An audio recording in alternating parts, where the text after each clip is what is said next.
Góðan dag öllsömul, bæði þau sem hér í salnum og þau sem að fylgjast með okkur á vefnum. Ég býð ykkur velkomin til þessara kynningar Hafrannsóknastofnunar á ástandi fiskistofna og aflaráðgjöf fyrir fiskveiðiárið 2021-22.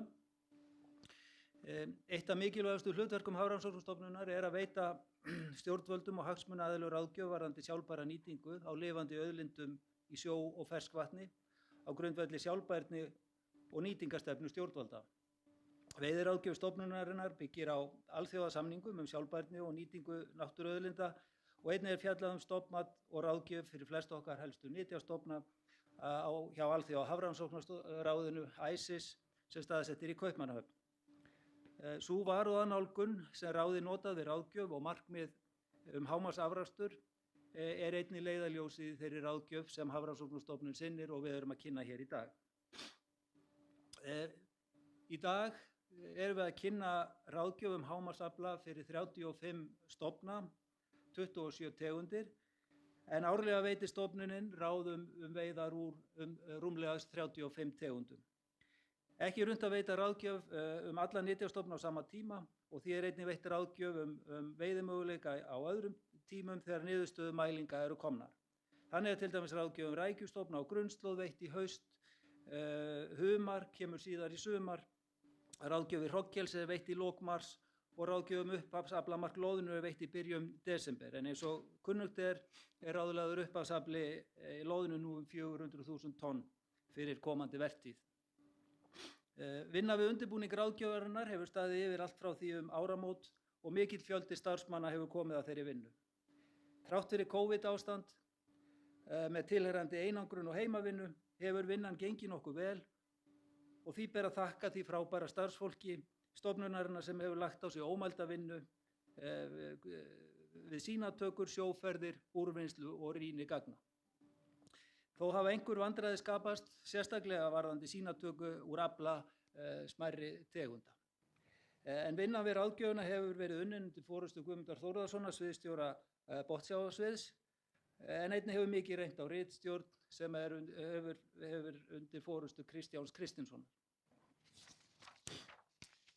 Auk ráðgjafar veiðar næsta ári er að finna skjöl samantekt fiskveiða á Íslandsmiðum, auk sérstaks kafla vistkerfi sjávar. Það er meðal annars sérstaklega fjallað helstu breytingar á vistkerfum Íslandsmiða og áhrif veiða á vistkerfið. Þau skjöl sýna marga áhugaverða þætti, en einnig má nefna nýútkomna skýrslu stöðu umhverfis og vistkerfa í hafinu við Ísland og horfur næsta áratuga sem stofnunin gerði að beiðni sjávarútvegs- og landbúnaðarráðherra, þar sem dregin var saman þekking okkar á vistkerfinu með tilliti til loftslagsbreytinga. Eins og fjallað hefur verið í ráðgjöf Hafrannsóknastofnunar á liðnum árum, hefur nýliðun margra hlýsjávarstofna minnkað verulega á undanförnum árum. Þannig má nefna keilu, löngu, blálöngu, djúpkarfa, skötusel, langlúru, stórkjöftu, humar og fleiri tegundir sem að mestu halda sig í hlýjum sjó við suður- og vesturströndina og sýnt mjög lélega nýliðun. Ástæðan fyrir þessari neikvæðu þróun er ekki þekktar og brýnt er að leita skýringa á þeim með rannsóknum. Nærtækasta skýringin sem nefnt hefur verið er í breyttum umhverfisskilyrðum í hafinu við Ísland á undanförnum aldarfjórðung eða svo, en orsakasamhengið er því miður ekki þekkt að öðru leyti. Þorskurinn er ávallt sú tegund sem mesta athygli fær þegar fjallað er ástand stofnana. Fyrir ári síðan var ráðgjöf stofnunarinnar 6% samdrátt í heildarafla og helgaðist að mestu af ört fallandi vísitölum í stofnmælingum, bæði að vori og að hausti. Sveiflujöfnun aflareglunar gerði það að verkum að lækkunin var þó ekki meiri. Frá því að sú ráðgjöf kom út hafa bæst við ný mæligögn í stofnmælingum sem sýna að stofnvísitala þorsks hefur lækkað frá hámarki árinu 2015-17 og er nú svipuð hún var árin 2018-19. Þá hefur komið fram í mælingum að árgangur 2016, 5 ára þorskur, hafi mælst mjög slakur en sá aldurshópur vegur mikið í viðmiðunarstofni og hefur því umtalsverð áhrif á lífþyngd viðmiðunarstofnsins. Þessar upplýsingar er að finna í skýrslu niðurstöður stofnmælingarinnar sem kom út í síðasta mánuði. Á síðasta ári skipaði sjávarútvegsráðherra nefnd endurskoðun aflareglu fyrir þorsk. Nefndin lagði til óbreytta aflareglu til næstu ára og í kjölfarið óskaði ráðherra eftir því við ICES að reglan yrði rýnd. Í stuttu máli var niðurstaða ICES sú að aflareglan standist viðmið varúðarnálgun og hámarksafrakstur. Endurskoðun á stofnmati var einnig til umfjöllunar á rýnifundi sem fram fór í vor og leiddi til breytinga, meðal annars vegna breytinga í aldurssamsetningu stofnsins sem hefur orðið undanförnum áratug. Öll þessi framangreind gögn og upplýsingar úr stofnmælingarleiðangrinum ásamt gögnum landaðan afla eftir aldri undirstaðan í ráðgjöf Hafrannsóknastofnunar fyrir þorskinn sem ég nú biðja Guðmund Þórðarson að kynna ásamt helstu atriðum í ráðgjöf fyrir aðrar tegundir. Gjörðu svo vel, Guðmundur.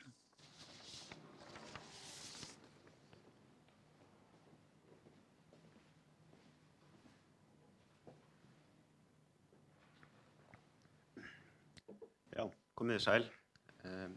Það fyrir eins og Þorsteinn sagði, farið hérna yfir ráðgjöf flestra nytjastofnana fyrir botnfiska og sumra uppsjávarfiska, en kjarninn í kynningunni verður þorskur að þessu sinni. Sem sagt, þá aflamark samkvæmt aflareglu á næsta ári 222.373 tonn sem 13% lækkun frá síðustu ráðgjöf.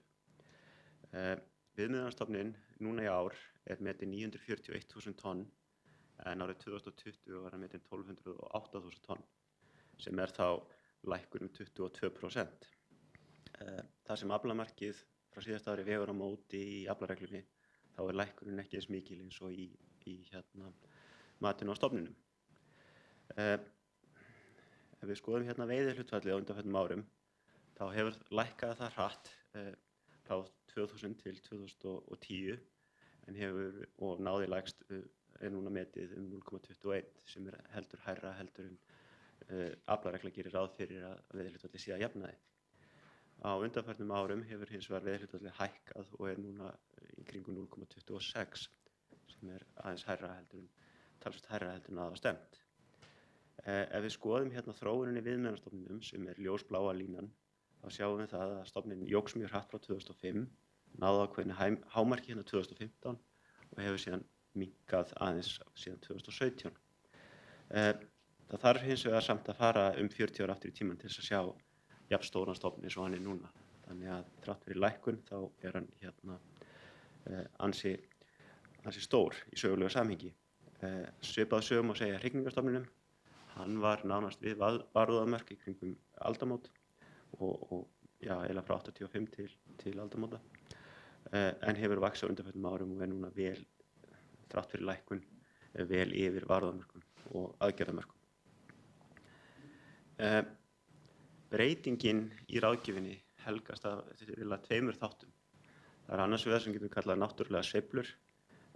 Árgangarnir frá 2013 og 2016 sem þarna litaðir bláir á grafinu hérna slakir með aðliggjandi árganga en þeir núna sem sagt 8 ára og 5 ára og þeir vega þá frekar þungt í viðmiðunarstofni.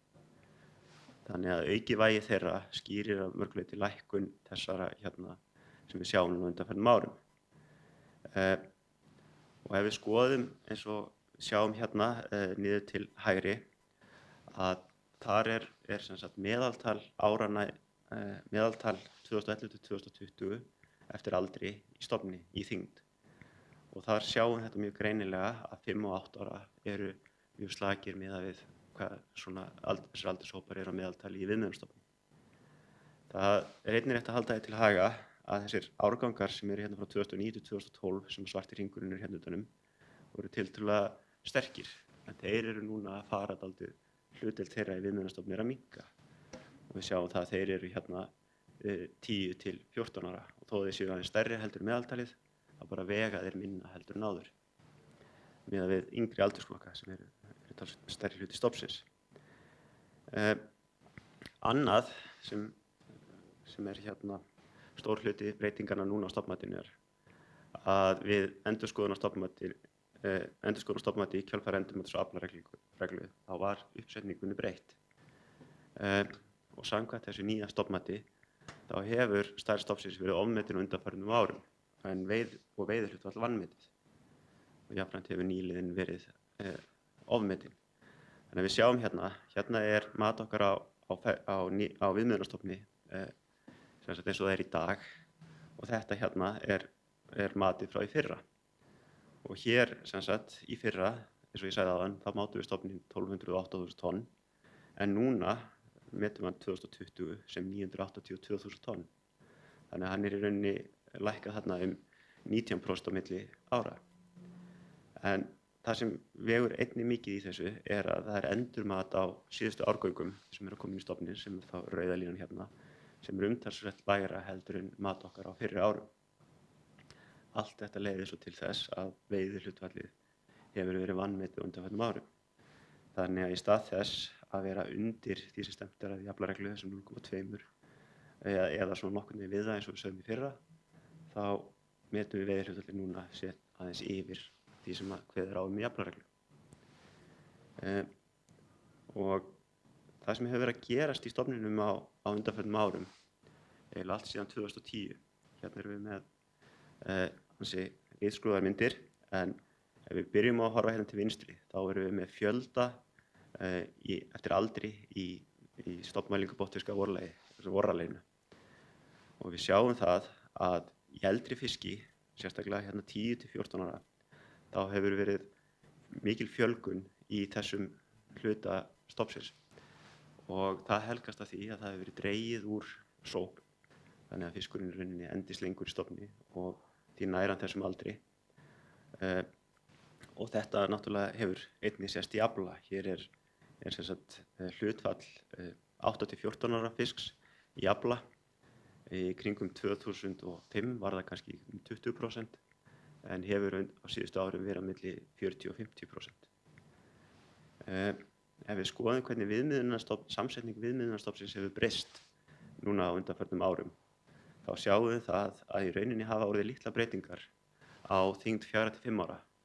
Aukningin hefur verið mest í millifiski 6 til 8 ára, en einnig hlutfallslega mest í fiski 9 til 14 ára, sem við sjáum hér á rauðu. Nú, þetta hefur leitt til ákveðinna áskorana í stofnmatinu. Hér eru við með tengsl stofnvísitala og metis fjölda eftir aldri. Hérna er sem sagt 2 ára fiskur. Þetta er matið á fjölda í stofni og matið og svo vísitölunar. Það sem við sjáum er tvennt sem þarf að hafa í huga þessari mynd. Annars vegar er það að vísitölur í 2 ára fiski, þær vaxa hraðar samkvæmt líkaninu heldur en í stofni. Það er að segja, það er ekki línulegt samband á milli vísitalna og stofnstærðar. Skýringar á þessu geta verið margar, breytingar í útbreiðslu í ralli, það er að segja við erum ekki að ná utan um stofninn á þessu ákveðnum tíma. Annað sem er rétt að hafa í huga er það að punktarnir hafa mismunandi liti og svörtu punktarnir eru frá 85 til 2009, síðan erum við bláa frá 2010 til 2015 og svo síðustu punktarnir eru rauðir. Við sjáum í yngri fiski að punktarnir eru allir á svipum slóðum. Það sem aftur á móti hefur gerst í eldri fiski er að við höfum fengið punkta talsvert hérna til hægri, sem sagt við hágildi, og þá hefur komið í ljós að þessi forsenda sem var áður að þetta væri línuleg tengsl þarna á milli stofnstærðar og vísitölu standast ekki lengur. Heldur er í rauninni líka veldisfall á þeim, það er að segja að vísitalan vex hraðar heldur en stofnstærðin. Þetta í rauninni, þessi breyting á forsendum hefur mikið vægi í stofnmatinu.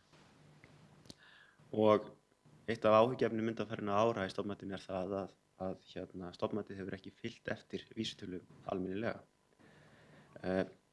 Hérna erum við með stofnmatið í fyrra sem er, punktarnir eru í rauninni heildarvísitalan úr vorralli og haustralli, svarta línan er stofnmatið í fyrra og rauða línan er stofnmatið núna. Og þessar breytingar gera það að verkum að núna fylgir stofnmatið betur, það er að segja það nær, fer reyndar ekki alveg upp í hæstu gildin, en fer nær því, og það sem er ólíkt í fyrra að það nær líka niður sveiflunni sem hefur verið undanfarin ár. Og þetta sem sagt leiðir til þess að í rauninni þá skýringin á þessum breytingum á endurmati á stofninum eru að mæligildi í eldri fiski, bæði í aldurhraundum afla og í stofnmælingum síðustu ár, hafa verið hærri en sést hefur síðan 85. Þetta veldur því, eins og ég var að reyna að útskýra áðan, að mat á sambandi vísitölu og stofnstærðar hefur breyst. Nú ljóst að 7 ára og eldri þorskur hefur í rauninni verið ofmetinn undanfarnum árum.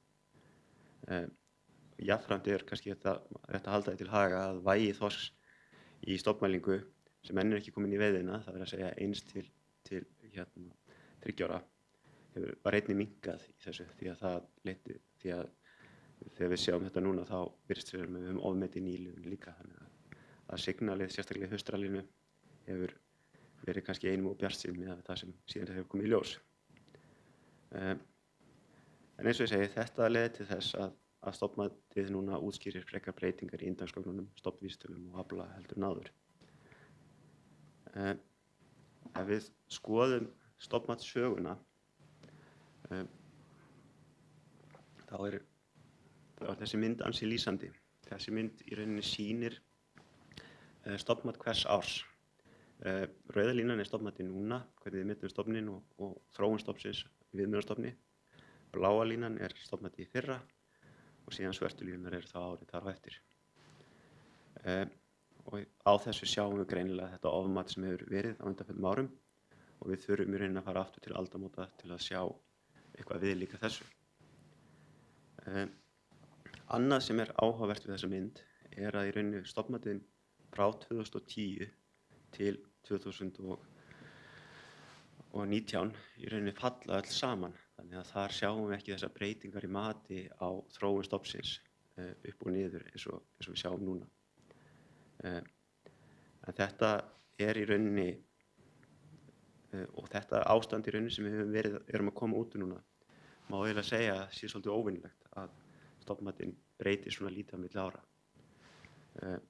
Og við þessu má alltaf búast. Og þetta er í rauninni ekki einsdæmi, heldur ef við skoðum bara þorskstofna í kringum okkur, þá erum við hér með Ísland til samanburðar við Barentshafið og Norðursjó, þar sjáum við þessi miklu hopp. Og í Barentshafinu núna þá er ástæðan kannski svipað á þessum breytingum á matinu, sem er þá græna línan þarna fyrir miðju, miðað við það sem var áður, er svipuð. Þeir fóru og kíktu undir húddið á sínu stofnmati og niðurstaðan er þessi. En stundum þessar breytingar líka upp á við, en í þessu tilfelli erum við niður á við bæði hjá okkur og í Barentshafinu. Nú, ef við förum þá aðeins yfir þetta aftur, ráðgjöf lækkar nú 13%. Og ef ekki væri þessi sveiflujöfnun í aflareglunni, væri lækkunin miklu meiri. Aflinn væri þá upp á 188.000 tonn eða 27% lækkun. Þannig að, og svo er gott að halda því til haga að þrátt fyrir ofmat undanfarin ára, þá hefur veiðihlutfall verið innan þeirra marka sem kveðið er á í aflareglum. Því að í aflaregluhermunum er gert ráð fyrir að svona hlutir geti gerst. Og þar af leiðandi þá erum við innan þess sem kannski má segja telist eðlilegt innan aflareglum. Og þetta er þá fyrst og fremst vegna þess að veiðihlutfallið í aflareglu er hóflegt. Ástæðulækkunar eru sem sagt tvenns konar. Annars vegar erum við með þessar náttúrulegu sveiflur. Við erum bara með slaka árganga sem er að ganga í gegnum stofninn. Við erum með sterka árganga sem er að fara út. Það eru einnig alltaf ákveðnar sveiflur í meðalþyngdum sem geta haft áhrif. Og svo er það hitt sem ég var að reyna að útskýra hérna áðan, það er þessar breytingar á uppsetningu stofnmatsins, en stofnmælingar virðast hafa ofmetið fjölda 7 ára og eldri þorsks. Og jafnframt hafa það gefið til kynna stærri árganga en efni stóðu til. Þessar vísbendingar að það væri þörf á að breyta uppsetningum á stofnmati hafa verið í rauninni að hrannast upp á undanförnum árum. En það þarf ákveðið marga gagnapunkta til þess að svona breytingar verði tölfræðilega marktækar og það má eiginlega segja, og það er núna fyrst sem að þær eru með það tölfræðilega marktækar og því er stofnmatinu breytt. Já, ég ætla að sleppa þessu.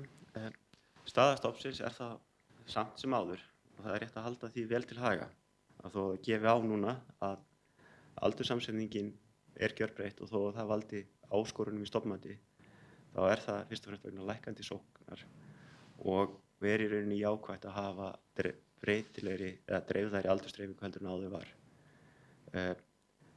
Og við erum að sjá, þrátt fyrir allt þó að við séum að tala lélega árganga 2013 og 16, þá eru þeir ekki eins slæmir eins og við sáum kannski 85 til 2005.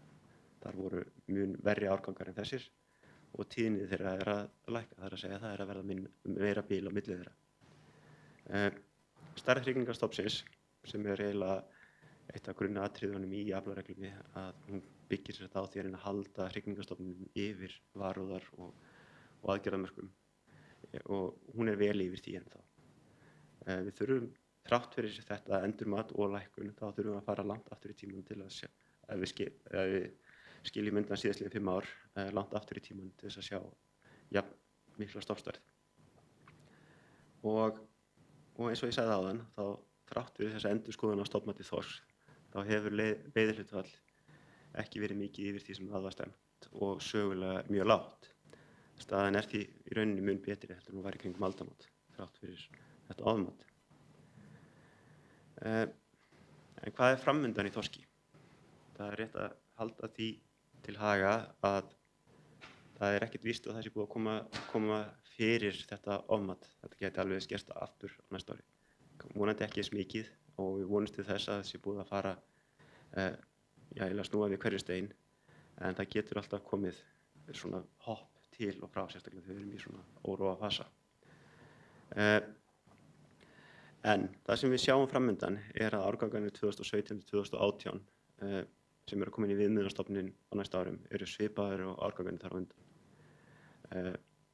Það sem kannski jákvætt að fyrsta mat á 2019 og 20 árgangunum gefa til vísbendingar að þeir séu yfir meðaltali áranna frá 1985.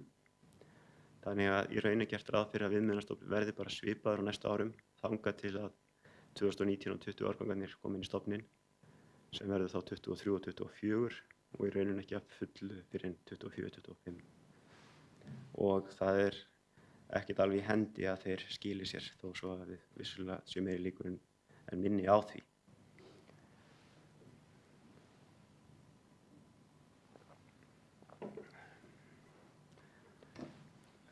Þetta var þá þorskurinn sem nú megin hlutin af þessari kynningu. Við förum þá í aðra tegundir og það þá ýsan efst á blaði. Aflamark samkvæmt aflareglu ýsu þá 50.429 tonn sem 11% hækkun frá síðastu ráðgjöf. Árgangarnir frá 2015 og 17 til 17 eru metnir nálægt meðaltali og þó að við séum með slakan árgang 2018 sem þessi hérna sem við sjáum hérna 2020 þá útlit fyrir að stofninn stækki á næstu árum og það helgast þá fyrst og fremst af 2019 og 2020 árgangunum. Veiðihlutfall ýsu hefur farið hækkandi undanfarnum árum og helsta ástæða þess svo að veiðar hafi umfram aflareglu og við sjáum í rauninni þróunina á viðmiðunarstofninum að hann hefur í rauninni verið á svipuðum slóðum. En ef það rætist vel úr 19 og 20 árgangunum þá munum við væntanlega sjá aukningu í næstu ráðgjöf. Ufsinn á í rauninni nánast óbreytt ráðgjöf 77.561 tonn samkvæmt aflareglu. Við erum með stóra 2012 árganginn og svo góðir árgangar 2013 og 2014 sem svona meðal annars ástæðan. En það alltaf mikil óvissa með ufsann að við erum ekki með góðar, það mikil óvissa í vísitölum sem speglast inn í stofnmatið. Það sem hins vegar líka rétt að nefna að aflamark hefur ekki verið tekið á undanförnum árum og því veiðihlutfallið talsvert lægra heldur en áður stefnt í aflareglu. Gullkarfinn, aflamark samkvæmt aflareglu þar 31.855 tonn sem 70% lækkun frá síðasta ári og í rauninni þetta bara framhald af sögunum frá í fyrra. Það ennþá árgangarnir frá 2000 til 2005 sem bera upp í veiðina en árgangarnir þar á eftir mælast vart og því ljóst að stofninn stefni núna niður á við sem svo sést hérna á þróun hrygningarstofnsins og allar líkur til þess á næstu árum að hann fari undir aðgerðamörk sem þýðir þá að ráðgjöfin mun taka mið af því. Í síldinni, þar eru þá loksins jákvæðar fréttir virkilega. Þar aflamark samkvæmt aflareglu 72.239 tonn sem 104% hækkun í ráðgjöf sem var 35.500 tonn á síðasta ári. Í rauninni helgast þetta af því að 2017 árgangurinn núna að koma inn í stofninn sem mjög stór og það ágætis horfur með 2018 árganginn. Það aftur á móti óvissa vegna áhrif frumdýrasýkingarinnar, ichthyophorus-sýkingarinnar sem hefur verið að glíma við.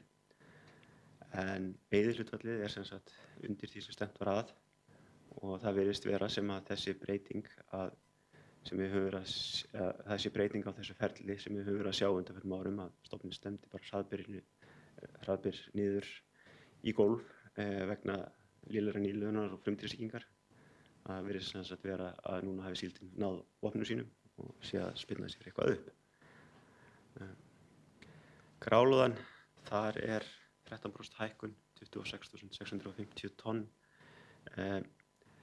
og í rauninni lítið að gerast. Það stofnmatik bendir til að stofninn sé yfir aðgerðamörkum. Aftur á móti óvissa stofngerð grálúðu og það verður rýnifundur líklega 23 en jafnvel 2022 þetta því það mikil tengsl virðist vera milli grálúðu hér og við Grænland og svo við Barentshafið. Stofnmælingar sýna aftur á móti að stofninn muni fara minnkandi þó að það sjáist ekki í stofnmatinu. Þetta voru svona helstu tegundir og nú skulum við þá kannski bara renna fljótt yfir aðrar tegundir. Þar djúpkarfinn sem þar lækkun upp á 36% í ráðgjöf í 8.000 tonn. Það helgast af lækkun í vísitölum og langvarandi nýliðunarbresti í rauninni. Það hefur ekki verið nýliðun mikil. Litli karfi lítil lækkun sem helgast af lækkunum í vísitölum. Í lúðunni sama ráðgjöf, það að sleppa allir í lífvænlegri lúðu. Við sjáum ekki miklar breytingar á lúðunni. Í skarkóla 11% hækkun í 7.800 tonn. Sandkólinn með svipaða ráðgjöf. Við erum ekki með ráðgjöf í skráplúru. Það 20% hækkun í ráðgjöf langlúru og þykkalúru. En því má halda til haga að ráðgjöfin í fyrra lækkaði 20%. Við komum nú í fyrsta skipti með ráðgjöf í stórkjöftu upp á 217 tonn. Það stofn sem hefur í samkvæmt okkar vísitölum lækkað mikið undanfarnum árum og eins og í mörgum öðrum tegundum eins og Þorsteinn minntist á áðan hefur nánast ekki nýliðun verið í þeim stofni í 10 ár. Steinbíturinn mjög svipuð ráðgjöf. Það og í hlýrunum örlítil aukning sem helgast af aukningu í vísitölum. Við höfum samt ennþá sömu áhyggjur og við höfum í fyrra að þessum stofni og teljum hann sé ennþá í slæmu ástandi. Blálangan, þar þetta margtugna, þar hefum ekki séð nýliðun á undanförnum árum og í rauninni sá stóri stofn sem byggðist upp kringum aldamót bara að hverfa. Minnka ár frá ári. Við höfum verið að kljást við ofmat í löng og keilu á undanförnum árum og má segja að við sem ennþá kljást við það þó sé ekki slæmt eins og í fyrra í keilunni. Það lækkun í löngu upp á 17% og 5% í keilunni. Ráðgjöfin í lýsu aukning 13%. Skötusel aftur það sama, það lækkun í vísitölu og lítið nýliðun. Gulllaxinn eilítil hækkun og eilítil lækkun í tindaskötunni. Úthafsrækju höldum við sömu ráðgjöf vegna þess að í rauninni hefur bara ekki farið í leiðangur, verður ekki farið í leiðangur í sumar og í veiðar eru nú þannig að þær hafa ekki verið miklar ekki upp í úthlutað aflamark. Hörpudiski sama ráðgjöf, það var ekki farið í hörpudiskveiðar núna í vor. Beitukangurinn sama, það sama ráðgjöf vegna þess að ekki var farið í veiðar þar heldur. Sæbjúin 5% hækkun, það svona mismunandi eftir svæðum, sumum hækkar og öðrum lækkar.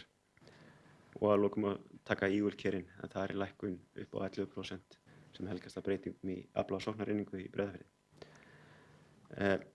Ef ég tek þetta þá svona rétt saman yfir ráðgjöfina, þá má segja að almennt lækki ráðgjöf fyrir næsta fiskveiðiár en miðað við ráðgjöfina í fyrra.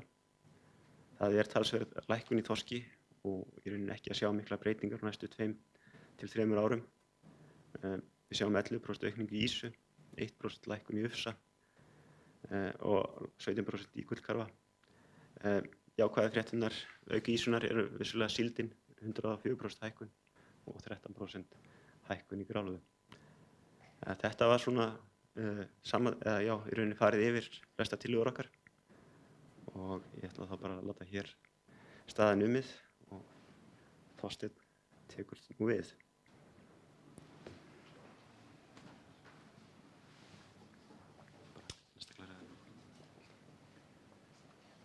Takk kærlega fyrir þetta, Guðmundur. Ef það er einhverjar stuttar spurningar til skýringa þá opna ég fyrir það. En ég ætla að ítreka það að við erum tilbúin til þess að koma til hagsmunasamtaka til þess að fara nánar yfir þetta. Þetta er eins og þið sjáið, þetta er staða sem að við auðvitað hefðum ekki viljað vera í og við skiljum vel að menn vilji fá ítarlegri útskýringar og gegnumgang en þetta er hins vegar staðan og í grunninn er þetta tvennt, það er annars vegar ofmat og síðan erum við á sama tíma óheppin með það að það eru 2 veikir árgangar sem er að koma inn í veiðistofninn sem hjálpa ekki heldur til. Eins og Guðmundur nefndi þá er þetta svona breytingar eru alls ekki óþekktar og þið sjáið það bæði í Barentshafinu og víðar að þetta gerist því miður.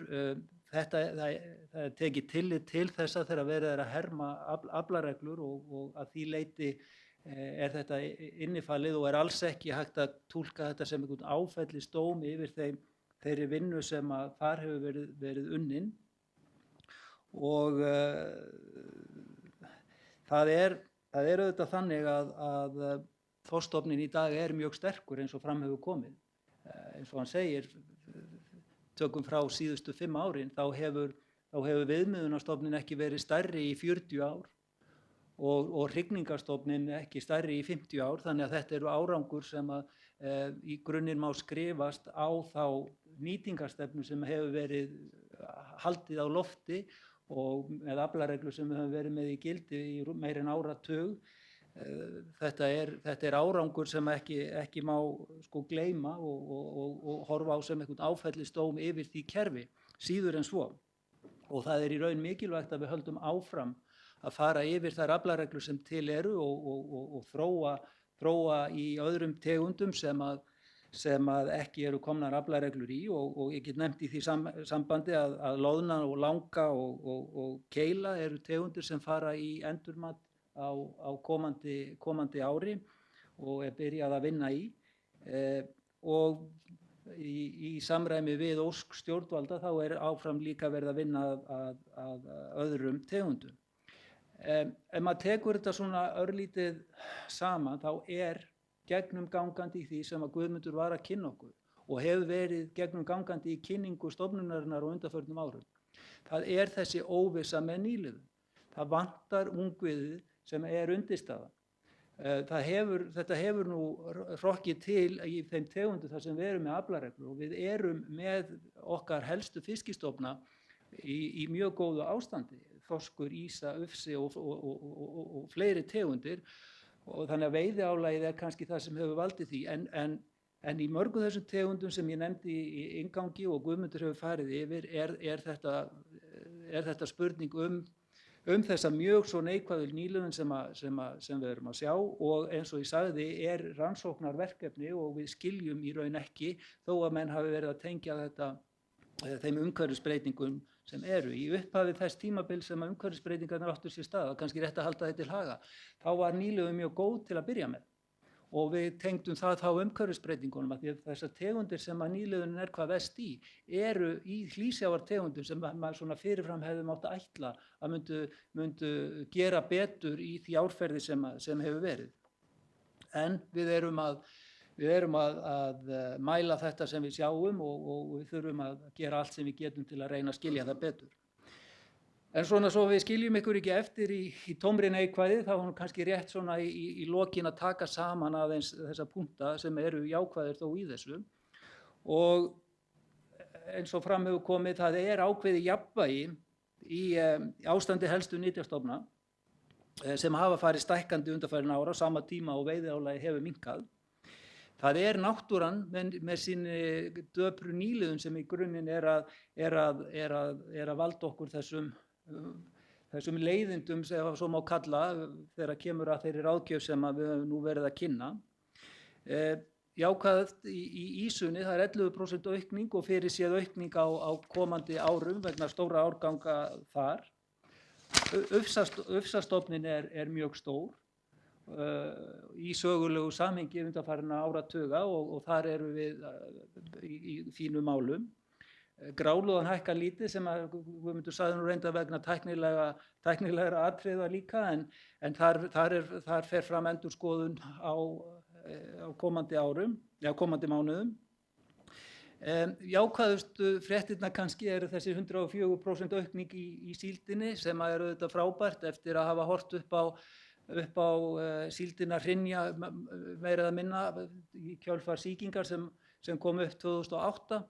Ég tala nú ekki dauðan sem kom inn í Kolgrafafirði og svo framvegis en nú virðist vera að stofninn sé að rétta úr kútnum með þessum stóra árgangi frá 2017. Það þó þannig að það ennþá viðvarandi sýking en hefur minnkað sérstaklega í þessum stóra árgangi. Nú og svo eins og fram hefur komið eru góðar vísbendingar hvað varðar komandi vertíð í loðnunni sem skiptir okkur ekki litlu máli. Og upphafsráðgjöf sem veitt var í desember upp á 400.000 tonn. Þannig að þetta ekki allt kolsvart og við verðum að taka með okkur það jákvæða líka.